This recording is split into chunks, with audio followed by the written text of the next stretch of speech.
그러나 라지스는 전투의 열기 때문에 급소를 맞추지 못하였다. 그때 여러 문에서 군사들이 밀려들자 그는 용감히 벽으로 뛰어 올라가 군사들 위로 대담하게 몸을 던졌다. 그들이 재빨리 물러서는 바람에 공간이 생겨 라지스는 그 빈자리 한복판에 떨어졌다. 그런데도 죽지 않고 분노로 불타서 몸을 일으켰다. 피가 솟아나고 상처가 심한데도 군사들을 해치고 달려가 가파른 바위 위에 올라섰다. 그리고 피가 다 쏟아지자 자기 창자를 뽑아내어 양손에 움켜쥐고 군사들에게 내던지며 생명과 목숨의 주인이신 분께 그것을 돌려주십사고 탄원하였다. 그는 이렇게 죽어갔다. 니카노르가 하느님을 모독하다. 니카노르는 유다와 그의 군사들이 사마리아 지방에 있다는 보고를 받고 가장 안전하게 그들을 안식일에 공격하리라고 결심하였다. 그때 어쩔 수 없이 그를 따라다니던 유다인들이 말하였다. 그렇게 잔인하고 야만스러운 학살은 절대로 하지 마십시오. 만물을 지켜보시는 분께서 다른 날보다 명예롭고 거룩하게 하신 그 날을 존중하십시오. 그러자 악독한 자는 안식일을 지내라고 지시한 지배자가 과연 하늘에 있느냐고 물었다. 그들은 일곱째 날을 지키라고 명령하신 분은 살아계신 주님, 하늘에 계신 지배자 바로 그분이십니다. 하고 선언하였다. 그러자 니카노르가 말하였다. 지상에서는 나도 지배자다. 그래서 내가 너희에게 무기를 들고 임금님의 일을 이행하라고 지시한다. 그러나 니카노르는 자기의 흉악한 계획을 이행하는 데 성공하지 못하였다. 유다가 부하들을 격려하고 꿈에 본 영상을 설명하다. 극도의 교만으로 거들먹거리는 니카노르는 유다와 그의 군사들에 대한 공공 승전비를 세우겠다고 결정하였다. 그러나 마카베오는 주님께 도움을 받으리라는 큰 희망과 항구한 신뢰를 가지고 있었다. 그래서 자기 군사들에게 전에 하늘에서 내린 도우심을 명심하여 이민족들의 공격을 겁내지 말고 이번에도 전능하신 분께서 그들에게 승리를 주실 것으로 기대하라고 격려하였다. 그는 율법서와 예언서의 말씀으로 그들의 용기를 북돋우고 또 지금까지 이겨온 전투들을 상기시켜 그들의 사기를 드높였다. 이렇게 유다는 사기를 북돋아주고 나서 지시를 내림과 동시에 이교도들의 배신과 서약 위반을 지적하였다. 이렇게 그는 군사 하나하나를 방패와 창보다는 훌륭한 격려의 말로 무장시켰다. 그리고 아주 믿을 만한 꿈을 이야기해 주어 그들을 모두 기쁘게 하였다. 그가 본 영상은 이러하였다. 대사제였던 오니아스가 나타나 두 손을 쳐들고 유다인들의 온 공동체를 위하여 기도하고 있었다. 그는 고귀하고 선량한 사람으로서 행동이 점잖고 태도가 온유하며 언변이 뛰어날 뿐 아니라 어릴 때부터 모든 덕을 열심히 실천해온 사람이었다. 이어서 위험에 찬 백발 노인이 같은 방식으로 나타났는데 놀랍고 아주 장엄한 품위가 그를 감싸고 있었다. 그때 오니아스가 이렇게 말하였다. 동족을 사랑하시는 이분은 하느님의 예언자 예레미야로서 백성과 거룩한 도성을 위하여 열심히 기도해 주시는 분이시다.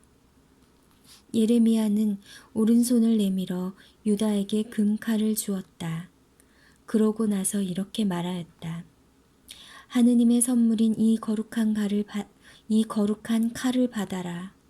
그리고 이 칼로 적들을 물리쳐라. 유다인들이 니카노르를 쳐 이기다. 유다의 말은 매우 고귀하고 강렬하여 젊은이들의 용기를 불러일으키고 마음을 용감하게 만들어 주었다.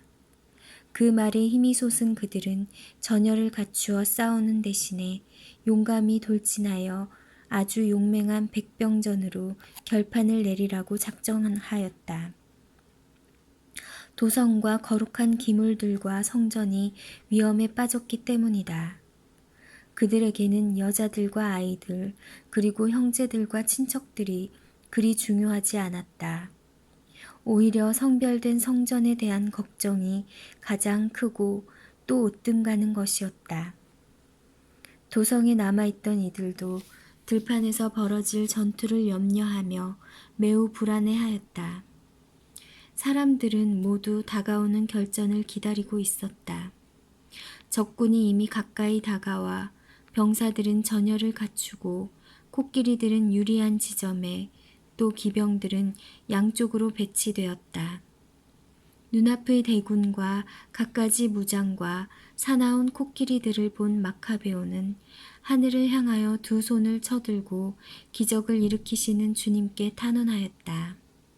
승리는 그분의 결정에 따라 합당한 이들에게 주어지는 것이지 무기로 얻는 것이 아님을 그는 알고 있었던 것이다. 그는 이렇게 탄원하였다.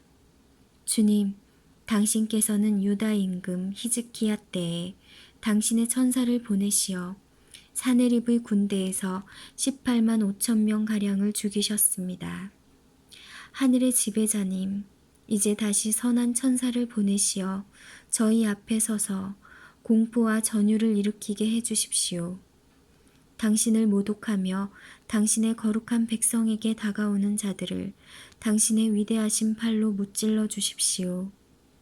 이러한 말로 그는 기도를 마쳤다. 니카노르와 그의 군사들은 나팔을 불고 전투가를 부르며 진격해왔다. 그러나 유다와 그의 군사들은 하느님께 탄원하고 기도하면서 적군에게 맞서 싸웠다. 손으로는 싸우고 마음으로는 하느님께 기도하며 그들은 3만 5천 명이 넘는 적군을 쓰러뜨렸다. 그리고 하느님께서 이렇게 당신의 모습을 드러내 주신 것을 크게 기뻐하였다. 전투가 끝난 다음 기쁜 마음으로 돌아오던 유다인들은 니카노르가 갑옷을 다 입은 채 쓰러져 있는 것을 보았다. 그래서 그들은 환성을 지르고 기뻐 뛰며 조상들의 언어로 지배자이신 주님을 찬양하였다.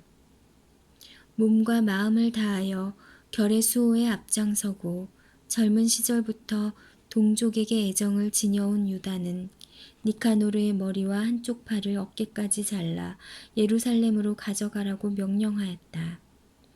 이곳에 도착한 그는 동족을 불러 모으고 사제들을 제단 앞에 세운 다음 사람들을 보내어 성체에 있는 자들을 불러오게 하였다.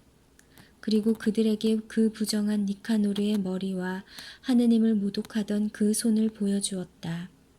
그 자는 전능하신 분의 거룩한 집을 거슬러 그 손을 뻗치며 거만을 떨었던 것이다. 유다는 그 사악한 니카노르의 혀를 잘라낸 다음 그것을 조각내어 새들에게 주고 그가 저지른 어리석음의 대가를 성전 맞은 쪽에 매달아 놓으라고 일렀다. 사람들은 모두 하늘을 우러러 당신을 드러내신 주님을 이렇게 찬양하였다. 당신의 거처가 더럽혀지지 않도록 지켜주신 분께서는 찬양받으소서. 유다는 니카노르의 머리를 성체에 매달아 모든 사람에게 주님의 도우심을 드러내는 확실하고 분명한 표징이 되게 하였다. 그들은 이날을 결코 그냥 지나치지 말고 기념일로 지내자고 공적인 결의에 따라 정하였다. 그날은 12번째 달, 아람 말로는 아다르달 14헛날이며 모르도카이의 날 하루 전날이었다. 니카노르에 관한 이야기는 이렇게 끝난다. 그리고 그때부터 히브리인들이 이 도성을 장악하게 되었다. 나도 여기에서 이야기를 마치려고 한다. 이 글이 좋고 훌륭하게 되었으면 내가 바라던 것이고 보잘것없이 변변치 않게 되었더라도 나로서는 최선을 다한 것이다. 포도주만 마시는 것이 해롭듯이 물만 마시는 것도 해롭다. 그러나 물을 섞은 포도주는 달콤한 기쁨을 자아낸다. 이와 마찬가지로 잘 짜인 이야기는 그 글을 읽는 이들의 귀를 즐겁게 한다. 여기가 끝이다. 마카베오기 학원 끝.